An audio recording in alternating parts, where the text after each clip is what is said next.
Kalian suka gorengan? Ya udah, tidak masalah. Tapi ini dia tips saya bagaimana cara kita menggoreng sedikit lebih sehat dan tentunya bagaimana cara kita makan gorengan juga yang sedikit lebih sehat. Check this out. Usahakan goreng sendiri di rumah, jadi setidaknya kita tahu kualitas minyak yang digunakan. Karena aturan nomor 1 dalam menggoreng adalah selalu gunakan minyak goreng yang baru dan maksimal digunakan sebanyak 2 kali menggoreng saja. Alasannya, semakin dipakai berulang, trans fat dan free fatty acidnya akan meningkat. Ini berbahaya bagi kesehatan kita. Yang kedua adalah gunakan jenis minyak yang tahan terhadap suhu tinggi atau memiliki smoke point yang tinggi. Misalnya avocado oil, almond oil, dan minyak kacang untuk tipe yang lebih sehat dan mahalnya.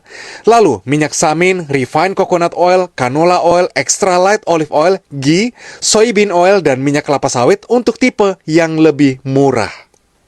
Yang ketiga, gunakan suhu yang tepat supaya minyak tidak terserap terlalu banyak, yaitu suhu 175 sampai 195 derajat Celcius. Hindari menggoreng dengan ukuran yang terlalu besar atau terlalu tebal, karena akan lebih lama matangnya sehingga akan menyerap lebih banyak minyak gorengnya. Teknik double frying juga bisa dipakai supaya hasil akhir tidak terlalu berminyak. Yang keempat, penggunaan baking soda pada adonan gorengan bisa membantu untuk menolak minyak ke dalam bahan gorengan. Namun sebaiknya bahan dibalur tepung dahulu sebelum digoreng agar menghasilkan lapisan pelindung agar minyak tidak terserap terlalu banyak ke dalamnya. Tapi semakin tebal adonan tepungnya, maka semakin banyak serapan minyaknya. Cara kelima adalah ketimbang dipanir dengan tepung roti atau dibalur dengan double coating tepung racikan, sebenarnya cara membalur dengan tepung kentang secara tipis adalah cara paling mendingan kalau dilihat dari sisi kesehatannya. Alasannya dipanir maupun di double coating akan menyerap lebih banyak minyak, alhasil kalorinya tambah tinggi. Cara keenam adalah jika mampu, belilah digital frying equipment di mana mesin ini bisa mengatur dan menyesuaikan naik turunnya suhu minyak sesuai dengan target yang diinginkan.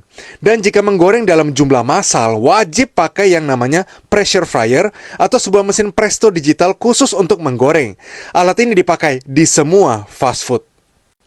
Cara ketujuh adalah setelah digoreng, sebaiknya masukkan langsung ke oven bersuhu di bawah 100 derajat Celcius supaya tetap hangat dan minyaknya luruh lebih banyak lagi. Teknik ini dilakukan di hampir semua gerai fast food supaya hasil produk tidak terlalu berminyak, renyahnya tahan lama, serta produk bisa mencapai suhu matang yang aman tanpa tekstur overcook.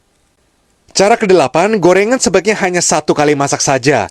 Karena kalau digoreng ulang, zat akrylamid dan free fatty acid akan meningkat jumlahnya yang bisa memicu kanker dan penyakit kardiovaskular jika dikonsumsi rutin dengan cara begini. Makanya sebaiknya gorengan disiapkan secara ala minute atau dibekukan dahulu jika dibuat ala panir. Cara kesembilan, apabila tetap mau di-reheat, jenis yang digoreng balur double coating sebaiknya direndam air sejenak, lalu langsung dipanggang di oven yang sudah dipanaskan terlebih dahulu ke suhu 180 sampai 190 derajat Celcius. Tipe panir bisa disemprotkan sedikit air lalu dipanggang juga sejenak. Teknik ini membuat gorengan tidak terlalu berminyak dan renyah kembali. Cara ke-10 adalah kalau beli gorengan di luar, remas-remaslah dengan tisu berulang kali untuk menyerap minyaknya, buang bagian kulitnya, dan minumlah air perasan buah sitrus setelah makan seperti air lemon atau jeruk nipis supaya dapat membantu meluruhkan minyak dan membantu metabolisme lemak. Makan gorengan sesekali boleh-boleh aja, tapi dibatasi. Makan gorengan juga jangan menipu diri. Kalau sudah lihat penjualnya goreng dengan minyak yang sudah kehitaman, bikin mata perih dan tenggorokan gatal, ya jangan dibeli. Itu cari mati namanya.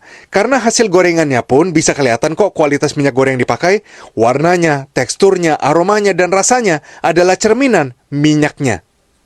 Jadi jelas ya sekarang bahwa saya pun tidak melarang Anda makan gorengan. Tapi cerdiklah dan bijaklah dalam menggoreng di rumah maupun makan gorengan di luar rumah. Supaya jangan tiba-tiba jantung Anda seperti rasanya ditusuk paku karena kena jantung koroner. Atau tiba-tiba mulut mencong karena kena stroke akibat makan gorengan yang tidak terkendali.